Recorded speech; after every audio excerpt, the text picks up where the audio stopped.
The metro is a living organism, a rail-borne city that breathes through the tunnels and exhalations of air-conditioned half-light. Sarah sits tucked in the far corner of a carriage that smells of ozone and coffee, the late-night chemical tang of trains rushing through the city like wind through a forest of glass and steel.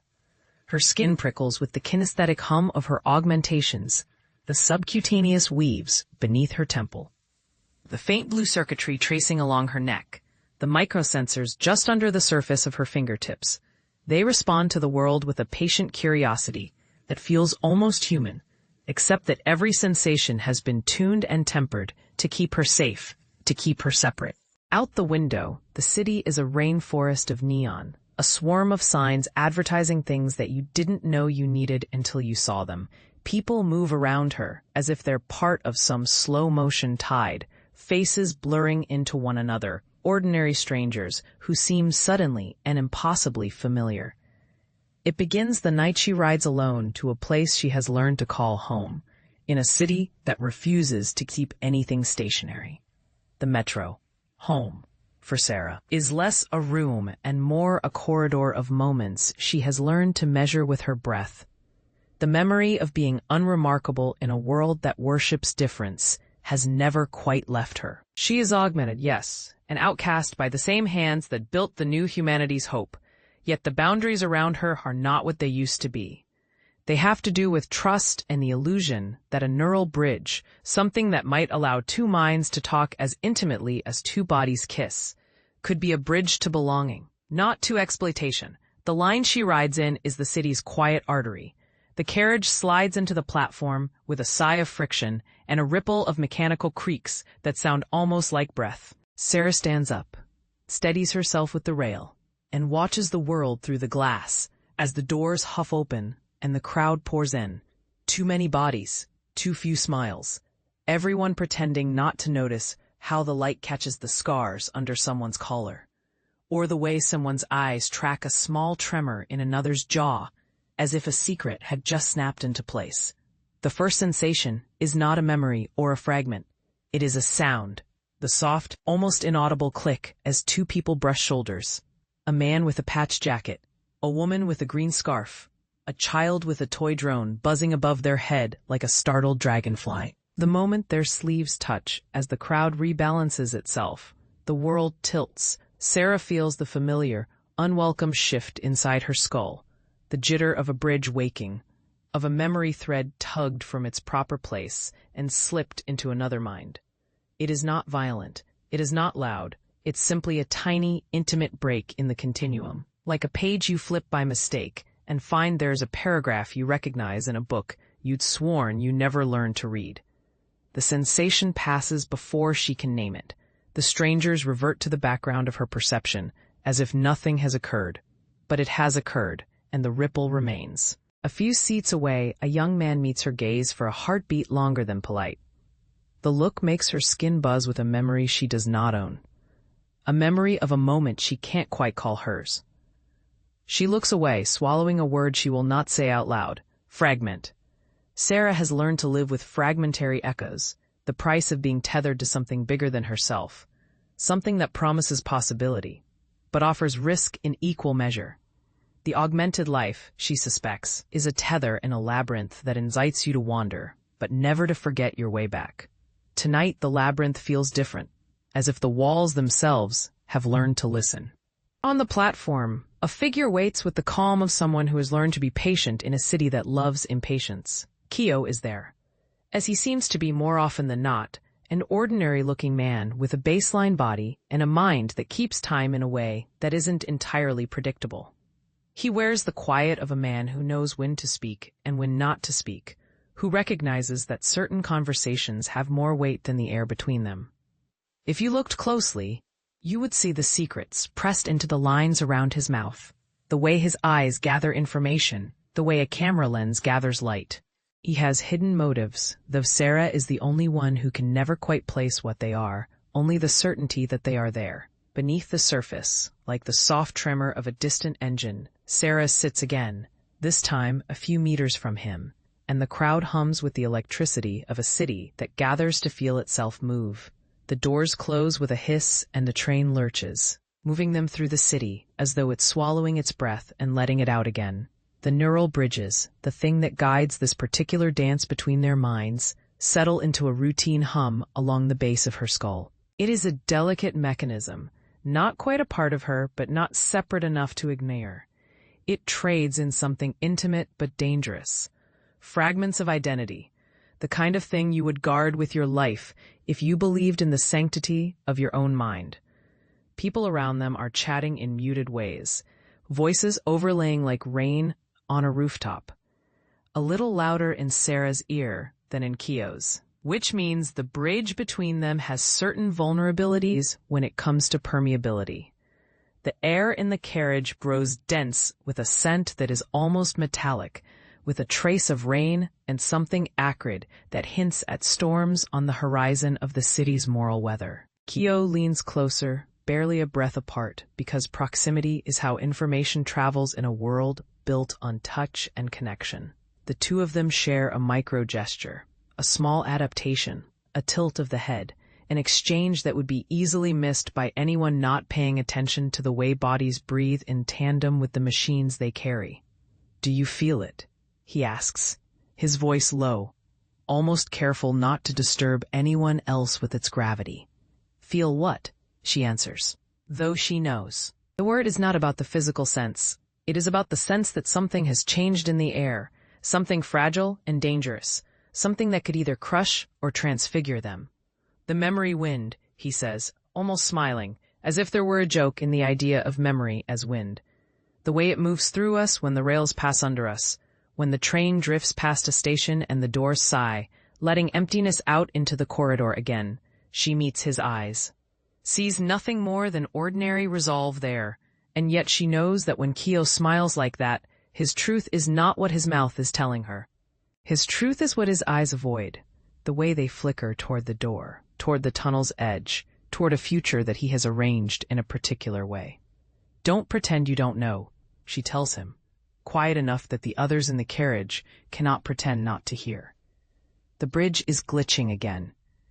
Kyo's eyebrows lift ever so slightly, a tiny arc of surprise, as if she has given him a secret he didn't know he was keeping.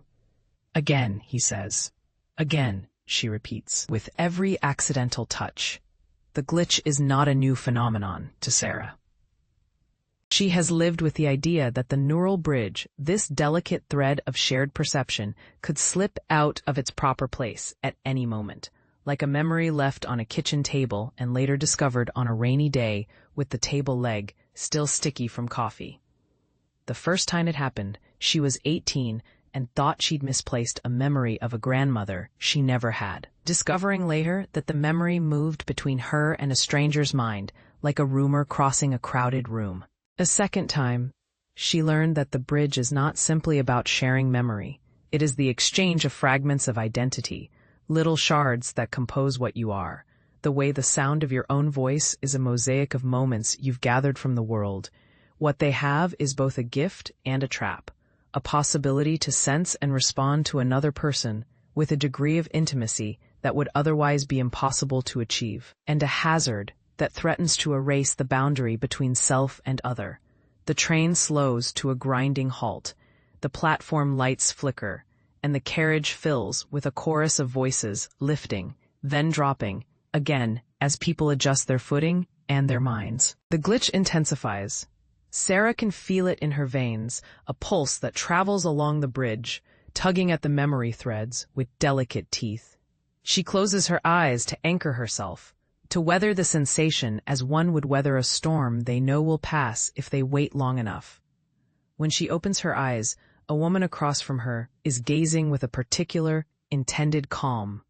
The calm reserved for those who are about to speak a dangerous truth to someone who does not want to hear it.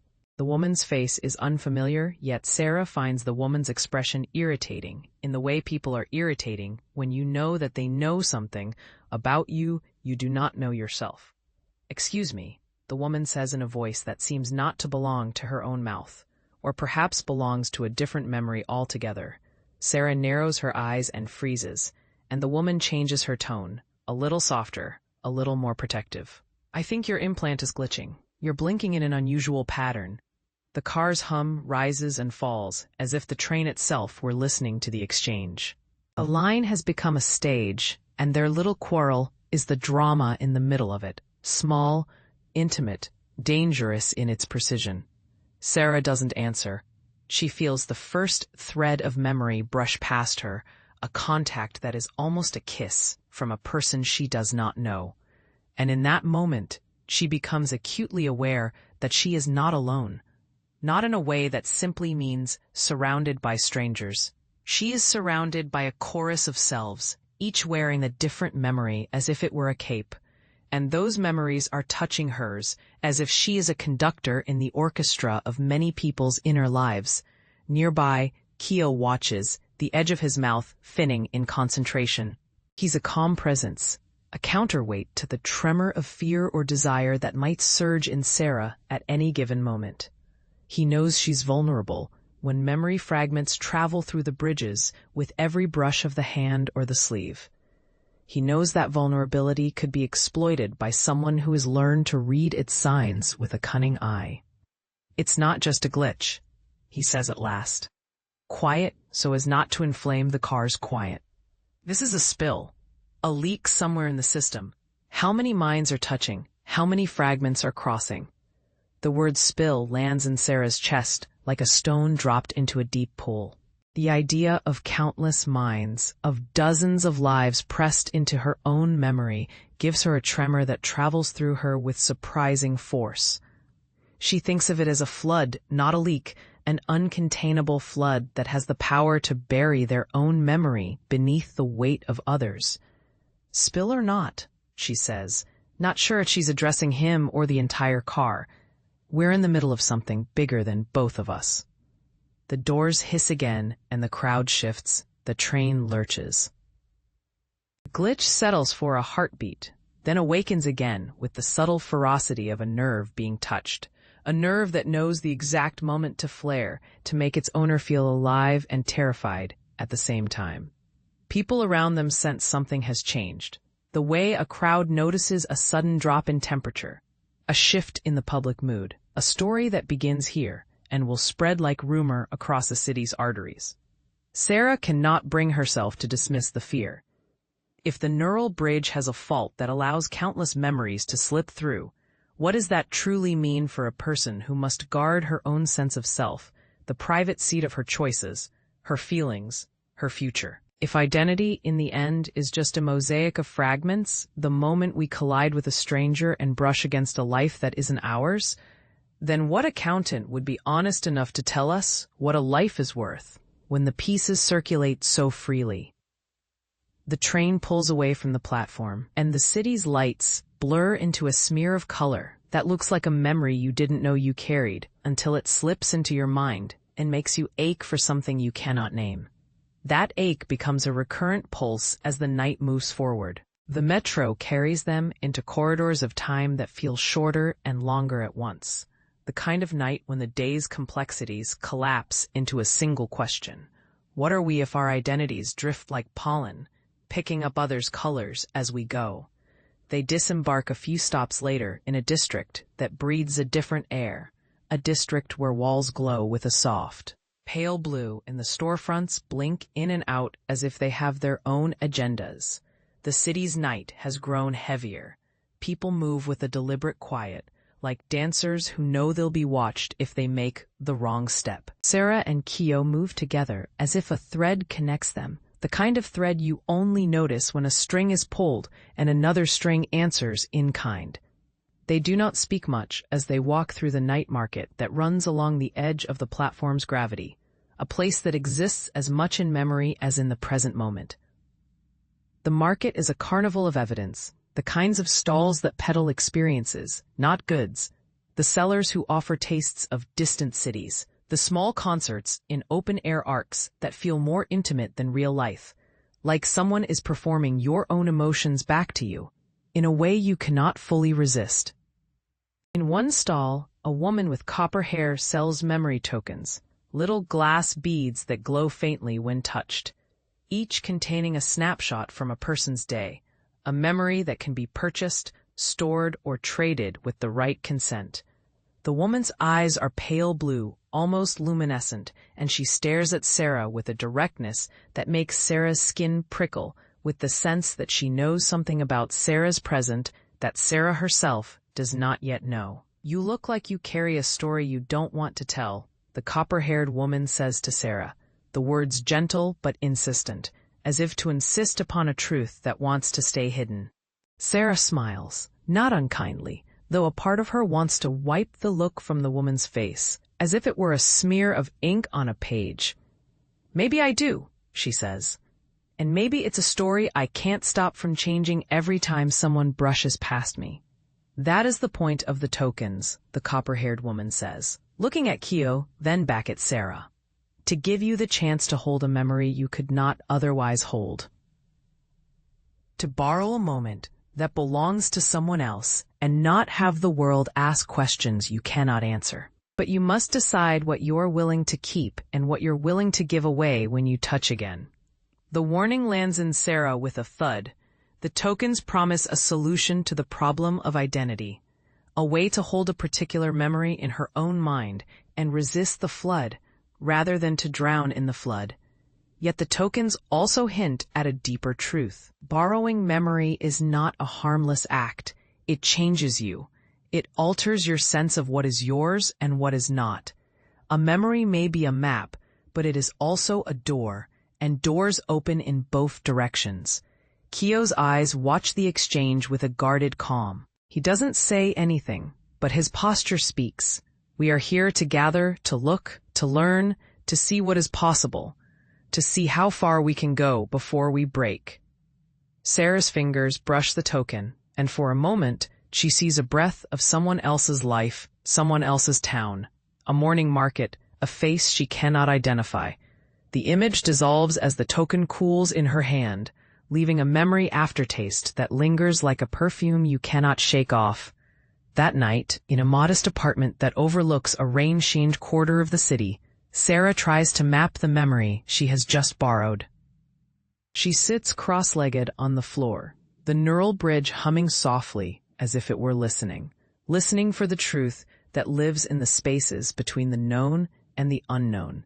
Kyo watches her with a careful, almost clinical gaze. He is not cruel.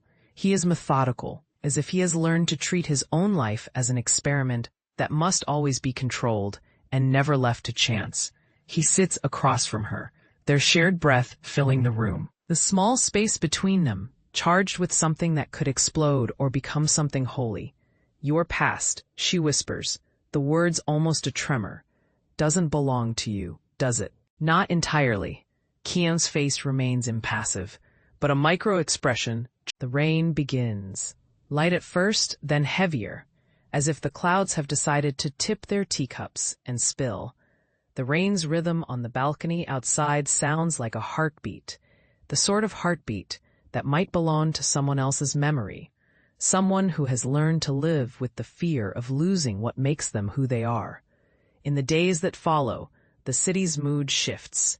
The protests against neural bridge technology grow louder, organized by factions that insist identity should be a fortress, something no one else can enter.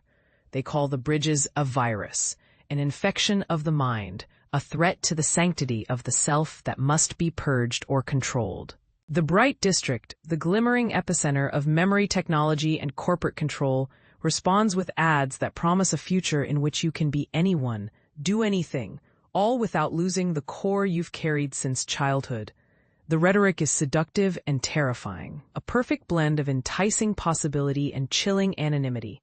Sarah begins to understand the moral argument behind the calls for ban and the calls for expansion, not as half-truths, but as two sides of a coin.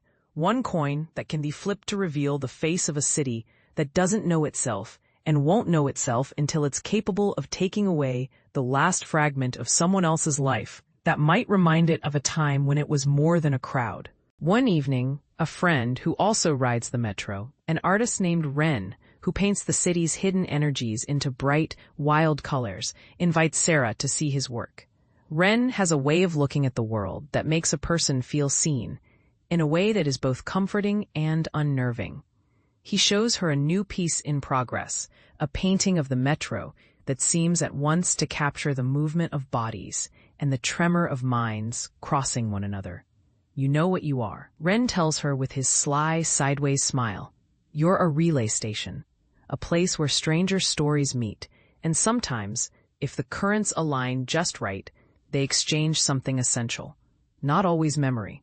Sometimes it's a decision. Sometimes a name. Sometimes even a future. Relays, she repeats, thinking of the token she touched and of the first memory thread that tugged at her from a stranger's life. And what happens when you become more than a relay? What happens, Ren says, tapping his brush against a canvas, depends on whoever bears the burden of the swap. Some people become carriers of other people's peace. Others, carriers of their own destruction. Sarah feels a weight settle in her chest at his words. The more she learns, the more she feels that the line between protector and predator is not a line at all, but a circle looping back upon itself, making it impossible to determine where you begin and where you end. The day arrives when the city's order loosens and then tightens again, with a sudden, brutal efficiency. A crackdown on memory tech, silent, methodical, surgical, sweeps through the metropolis like a storm. The subway's tunnels become a map of danger zones, each station a potential trap for those who carry the bridging arrays. The police, the city's memory enforcers, sweep the cars with quiet helmets and scanners. And Sarah feels a wave of fear that is not only personal but communal. The crackdown is not a single event, but a sequence of events. A commuter is dragged from a car for a minor fault, his implants forcibly removed. A family's memories are hacked to reveal plans for a protest that might disrupt the city's delicate equilibrium. A vendor's stall is shuttered and boarded up. The token trade silenced with the cold efficiency of a nuclear reactor that has lost its heat. The city's memory economy, its moral nerve, shivers under the weight of fear and moral panic. In this moment, Keo becomes more overt in his approach. He never speaks outright of his hidden motives, but his actions begin to reveal them with increasing clarity. He begins to move toward a plan that would use the memory exchanges to create a new social order, one in which identity is not simply a private possession, but a commodity that can be traded, curated, and reassembled at will by powerful entities who know how to read the currents of human desire. Be careful, he warns Sarah one night after a patrol passes through their neighborhood with a quiet, purposeful threat embedded in the sound of its engines. Be careful of what you borrow and what you give away, because the moment you lend your memory to someone else, you also lend your future to them. She understands the warning not as a personal caution, but as a prophecy about a civilization on the cusp of a new form of personhood. Citizens whose identities can be reshaped as easily as a smartphone's face filters. What happens next comes in a series of small, almost mundane moments that carry the weight of a decision that could alter the course of humanity. A glitch in a car's display reveals a stranger's face in Sarah's own reflection for a heartbeat, then reverses. A memory fragment, a grandmother's voice repeating a lullaby, fades into a child's memory of a dog, then becomes the distant, almost unanswerable memory of a city's old, dog-eared park, where people once met to talk about books and the weather. In the midst of this, Sarah begins to understand something critical. The fragments that swap through their neural bridges are not just fragments of identity. They are the city's living memory. Each person carries a piece of the city's conscience, and every time they touch, those pieces lean closer to one another, as if two magnets, drawn to the same steel ball, are bound to meet. The moment of truth comes when Sarah stands at a platform where a mass demonstration is about to begin, an event orchestrated by a coalition of memory activists who call themselves the Stabilizers. They demand a referendum to redefine what it means to be human in a city where everyone's mind is a shared space. They argue that the memory economy is a freedom, a way to evolve, to become more than what your birth certificate would imply. The others, led by the city's principal memory police and the corporate executives who profit from the data, the people who see in others' memories a product to be sold, call it a plague, a breach, a dangerous contagion. that will erase the line that keeps you distinct from someone else. The crowd is thick and loud, a living creature made of noise and color and fear. Sarah watches as a man, someone who might be a friend or a friend of a friend, or perhaps a complete stranger who is merely a recipient of the same fear, lifts a sign and shouts for the end of bridges that allow others to touch their souls with hers. The sign looks new, its white letters on blue a crisp message, no more identity wash. Kyo steps closer and says under the roar of the crowd, so softly that only she can hear him, if you want to sever, you have to decide now. If you don't, your mind will become a map of other people's lives, and you'll wander as a ghost among their memories, never quite sure where you end and someone else begins. The choice sits in Sarah's chest like a locked box. This is not a trivial decision about whether to hold on to a moment or let it go. It is a decision about who she has become, what she believes is real, what she is willing to sacrifice to keep what remains of her own mind intact. The demonstration reaches its apex when a sudden, violent stampede erupts as a group of anti-bridge protesters, an organized, disciplined faction called the Quietists, attempts to force the crowd into a narrow alley, effectively trapping them in a controlled space where the city's memory surveillance could be used to scrub identities at a population scale. In that moment of chaos, the bridging devices in Sarah's head scream with a new intensity, as if the entire network recognizes its own fragility and trembles with dread. Sarah's mind, already strained by the flood of strangers' fragments, suddenly experiences a clear, undeniable memory that is not hers and not Kyo's either, a memory that belongs to someone who is not present, but who has once walked this same path, this same moment of fear, this same choice. The memory is not a plan or a strategy, but a feeling, the dread of losing oneself completely. Not merely a fear of memory theft, but a fear that there is nothing left inside you to call your own. Kyo's eyes lock with hers, a storm gathering there. He places his hand over the back of her neck with a slow, deliberate pressure that says, not now, not here, not in front of all these people, not with the world watching. But Sarah knows that the moment is past saving from any acto of restraint. The decision, the turning, the point of no return, these have come. The first action is unglamorous and necessary. Sarah steps away from him, toward the edge of the platform, where the crowd's current of bodies flows like a river. The crowd's noise dulls to a low, continuous roar, and she can feel the pull of countless identity fragments, tugging at her as though they want to slip away from the river's surface and ride the flood to the sea. The city, in that moment, seems to lean in to listen to the choice that Sarah is about to make. The rails above the tunnels hum with the tremor of an ancient engine, the kind of engine that made old cities, that carved a memory out of stone and air. Sarah takes a breath. She looks at Kyo, then at the crowd, then at the memory tokens on the stall. Then she does something she never thought she would do. She steps toward the edge of the platform and allows the memory stream to wash over her. Not to drown, but to wash away the fear. If she is to sever the bond, she must have the strength to stand on the edge and cast off the line. If she will preserve the bond, she must learn to anchor herself within the center of the flood and ride it to some new truth. The moment passes in a breathless second, and the decision is made not by a vow, but by an act. Sarah reaches out and touches Kyo's hand, not as a lover, not as a confidant, but as a person who believes there is an answer somewhere between their two minds. The contact triggers a cascade of memory fragments in both of them, her own memories, his memories, and the stranger's, as they brush past their skin like 1,000 keys sliding into a lock that is only sometimes there to be opened. The result is a compromise, a way forward that is not pure severance, but a renegotiation of what it means to share a mind, a reconnection that promises to maintain the integrity of Sarah's self, while preserving the possibility of memory exchange between the two of them. The crowd's roar becomes a wave that finally breaks on the shore of decision. The bridge will be altered, rebalanced, and monitored more strictly. A new protocol will be implemented to ensure that memory fragments do not flood into a mind without consent.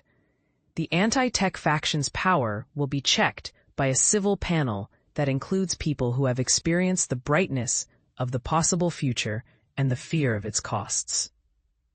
In the weeks that follow, Sarah and Kyo, two people who have learned again what it means to hold a line in a city that cannot decide whether to erase the line or to redraw it, work through the consequences of their choice. They become part of a test group, an experimental cohort tasked with exploring a new model of identity that acknowledges the exchange of memory while protecting the core self.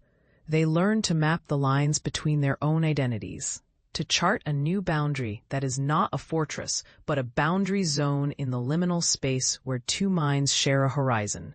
Kyo's past, it turns out, is his own to decide only in part. There are fragments of him, voices and smells and a familiar handwriting that claim to belong to someone else, but somehow have been gifted to him for safekeeping. He doesn't know who they belong to or why they were given to him.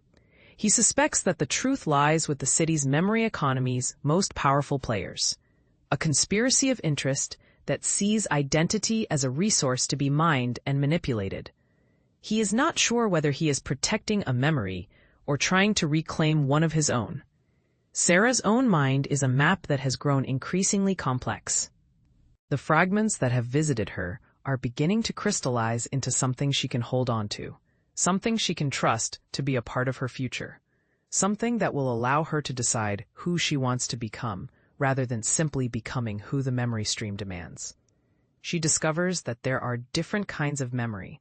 Some are stories, some are strategies, some are promises, and some are lies. Some are warnings, some are weapons, some are burdens. The final scene returns us to the metro, but not the same metro we started with.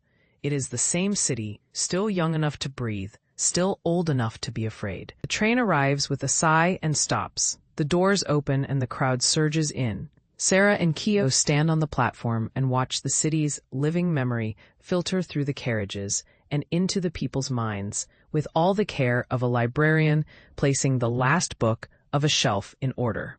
The air between them is now lighter. The sense of danger that once hung over them like lightning has dimmed. Sarah feels that her identity is still hers, but has become something more. No longer a single thread, but a woven tapestry of the many threads she has touched, the many minds she has seen, the many futures she has glimpsed. She understands that to be human in this new age is not to own a single identity, but to juggle a constellation of them with grace, to know when to anchor herself and when to drift. As the train slides away from the station, she looks at Kyo with a tenderness that feels like both a compromise and a promise. He returns the look with his own quiet courage, a vow to survive what the city will throw at them next, to hold on to the parts of themselves that they would lose if the bridges were ever built again, to be both bridge and weapon. And so they step into the night, a pair of travelers who have learned to walk through a future in which identity is more delicate than a whisper, and more enduring than a memory that refuses to die. The city's lights shimmer in their eyes. The rain returns as a soft, patient percussion on the train's roof, and somewhere far away, a group of voices murmurs about the price of knowing oneself when everyone else's self is only a rumor away. In the end, Sarah's decision, neither to sever entirely nor to surrender to the flood, has reframed their world. The neural bridges are not banished, nor are they celebrated as a universal good. They have become a new instrument, a tool that must be handled with care and consent, a technology that can either tether a person to others or anchor a person to their own truth, depending on how it's used and who wields it.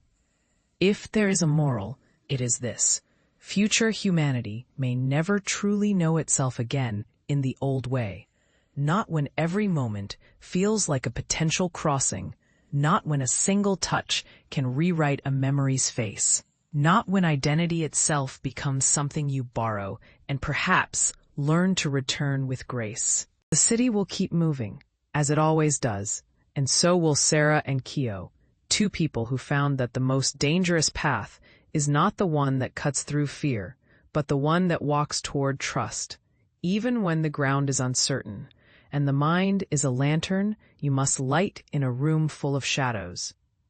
The last image the story offers is not a triumphant declaration, but a quiet stroke of resilience. They stand side by side on the platform as the door seals and the train begins to move.